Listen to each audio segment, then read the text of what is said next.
Привет на всички!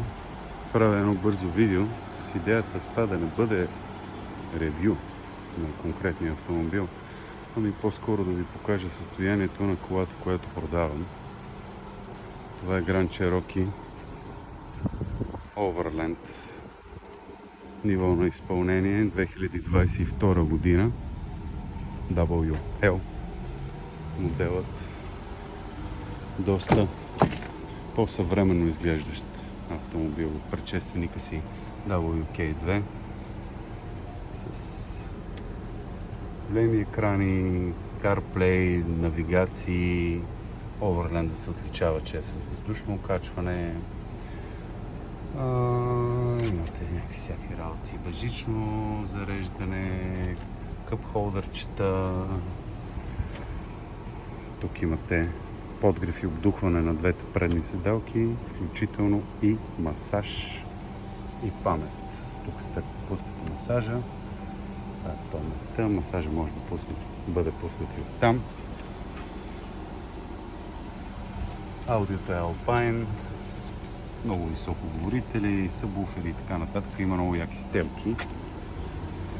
Кожени шити табла, хубаво черно дърво, шторички отзад на задния ред. Седалките малко е маркирал от детските столчета, преди малко ги свалих, но иначе салона е в перфектно състояние. Отзад вече има две зони, лява и дясна, която може да контролирате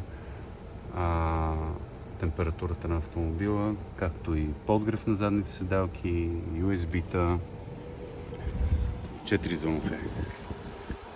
Климатроника вече тук. Багажника можем да го отваряме с кръче вече, като немските автомобили. Събвуфери. Имам новата аптечка. Не ще се хваля. Пълноразмерна резервна гума, която никога не е слагана. Тегличи, чудеси. Тук под тази капачка реално, разбира се, когато снимаме, не винаги получават първи път. Също така като и двете ръцести с турби от Lidl, пак не се отваря. Камера за задно виждане, за огледало за задно виждане. Камера за паркиране. 20 цола. Джанти с чисто нови all-terrain гуми. Това са шторичките, които ви казах. Доста готино. Не са електрически, но все пак, нали. Пак е нещо. В гледалата имате мъртви зони, подгреви, чудеси. Колата, освен че иска гориво, е на 48 870 км. Буквално като нова. Имате всичките екстри за модела, с изключение на Summit Reserve, съм виждал с екран пред пасажира, което е безумно според мен, но се тая. Активен круиз контрол, с дистроници, с следене на ленти, което аз винаги изключвам, защото ме дразни, както и старт-стопа. Споменах за обдухване, подгрев на седалки, подгрев на волан, безжично зарядно.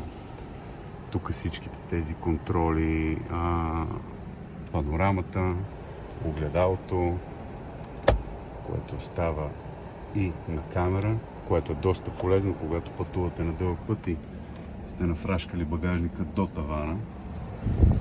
Поне лично на мен доста често ми се случва да пътувам по този начин. Това е като цяло. Колата е страхотна, продавам я сравнително спешно, затова мога да направя много добра цена на всеки един от вас, който има интерес да я закупи. Чао!